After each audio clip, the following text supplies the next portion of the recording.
All right, now joining us on the guest line, friend of the show, former UFC lightweight champion of the world, future UFC Hall of Famer, Frankie Edgar is with us. Frankie, thanks for the time today, man. What's going on? No, man, my pleasure. I'm just jamming out to Rocky, getting stressed. I'm my therapist right now. All right, well, we'll keep it brief. So Santino, your son Santino, big weekend, got on the podium at the New Jersey State Wrestling Tournament. So is he the tougher of your two boys? I mean, he seems like he's, breaking walls, and I'd imagine keeping your hands full. Is he the real future when it comes to wrestling and MMA, or what? Yeah, as of right now, he's definitely the fire plug in the family. So he had a good tournament. It's a good way to open up, man. It's the first year they did like a top program, so a little 6-year-old scrap, and it was cool to see. Huh. Jersey does it pretty big, man. They do it at the Sun National Arena in Trenton. 12 mats out on the gym floor. It's a pretty good fight. All right, good stuff. Well, we've all been anxiously, of course, awaiting your next fight. No surprise, it's a big one. UFC 211, May 13th, Dallas, Texas, against Mexico's Yair Rodriguez. So I know this has been in the works, I guess, for a few weeks before ultimately it was announced. How did this particular matchup come together on your end? Yeah, I don't know. I was trying to fight. I wanted to fight May 13th. I know Lamas reached out to me on Twitter a couple times. I was cool with that fight. The UFC looked like they wanted to go in a different direction, and they suggested Yair. And I'm pretty easy, so I said let's do it. May 13th sounds good to me. Is it fair to say that there's more upside for you in a fight against Yair Rodriguez than maybe against Ricardo Lamas, given that Yair is sort of all the rage right now in a lot of respects, given what he could accomplish in the UFC? Is this a bigger matchup for you or not necessarily? I don't know. If it's any indicator on the buzz I'm getting, I'm definitely getting a lot of buzz. This fight seems like a pretty big fight. People are interested in seeing Yair and, testing him against someone like myself. So, yeah, the crowd, the buzz has been great, with the media and my social network. So, maybe it is the bigger fight. To me, it doesn't really matter. I still got to show up on May 13th, get the job done. Frankie, is it something that kind of fires you up a little bit when you face a kind of a young a guy like Yair Rodriguez who has a lot of hype behind him? I remember when I fought Roger Huerta, and, I felt like, maybe the UFC's setting me up here to lose a little bit. Do you get that sense at all or no? A little bit, I'd be stupid not to see what, the picture of painting here a little bit.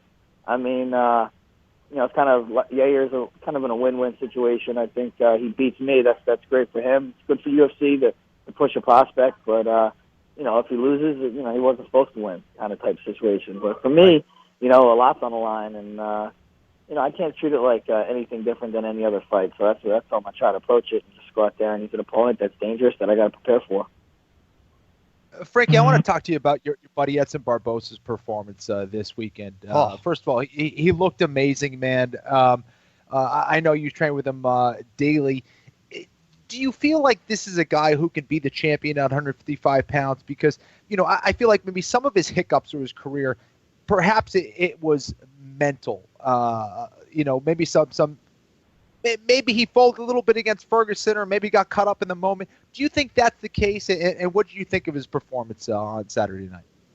Yeah, I think his performance was, he's a human highlight reel, and, Beneil Dariush is very tough, one of the very best at 155. So to be able to do that at home in Brazil, was huge for Edson. Yeah, I think he's 100% in line for the title. He's fought nothing but, the best guys. He's beat 2 former champions. And I think he matches up well with, whoever's at the top.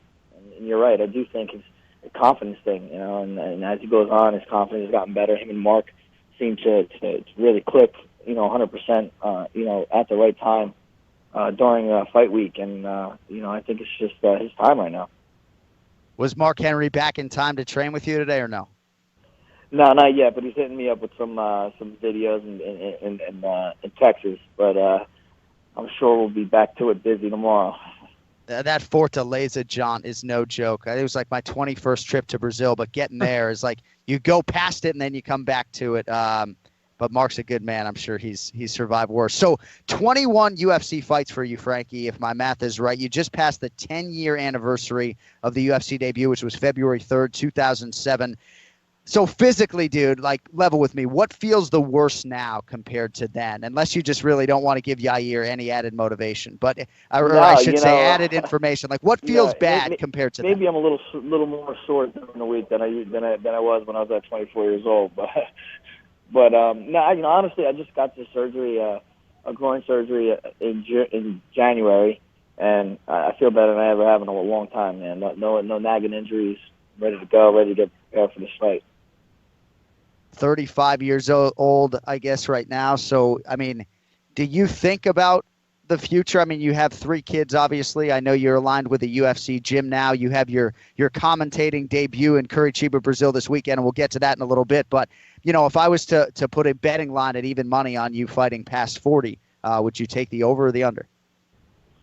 Oh, man, I got to say take the over right now because I'm still in it. But come talk to me in a few years, I mean, right now I don't see any slowing down, but who knows what the future holds? I definitely got to prepare for it and be ready for when that time I do walk away. But right now it's not on the table.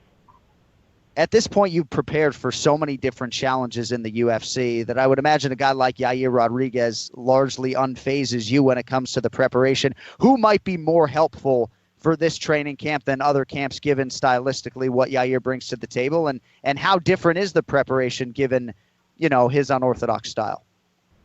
Yeah, I mean, like you said, each fight brings its own different challenges, and I'm excited for this one because I really fought someone like Yair. He's kind of the trick master. One trick after the next. Mark is obviously on all over it already, watching film. Anderson Franco, who's mine, Edson and Marlon's Muay Thai coach, he's going to have a big part in this camp as well too. So we'll be ready to go. Having Edson throwing those crazy kicks at me, won't be either. Yeah. So all right. So the commentating debut, I was excited to see this. So Brave MMA in Curitiba, Brazil. So you're flying there, correct? I mean, you got to be leaving here in a few days. I am flying there Wednesday if we don't get murdered by the snowstorm they're talking about, but. Yeah, I'm flying Wednesday. I'm excited, man. I don't know if you guys got any tips for me, but I can definitely use them, I'm sure.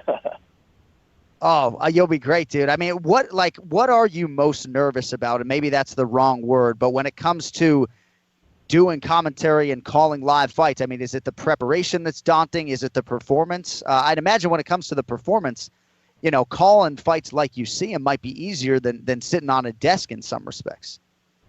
Yeah, I'm just trying to keep it natural, man. I really, I've been listening to you guys, and Brian Stan and Rogan and stuff, and, trying to get a little pointers and whatnot. But I got to be myself, otherwise it won't sound authentic. The preparation is a little daunting, like you said. I'll definitely be preparing this week a lot. I just think the whole fact of the 14 or 12 to 14 fights, that's a lot of talking ahead. I think that's what's so scaring me a little bit. Yeah, no, you get to the point where you really hate the sound of your own voice by the end of a telecast. You just hope that everybody else doesn't hate it. Right.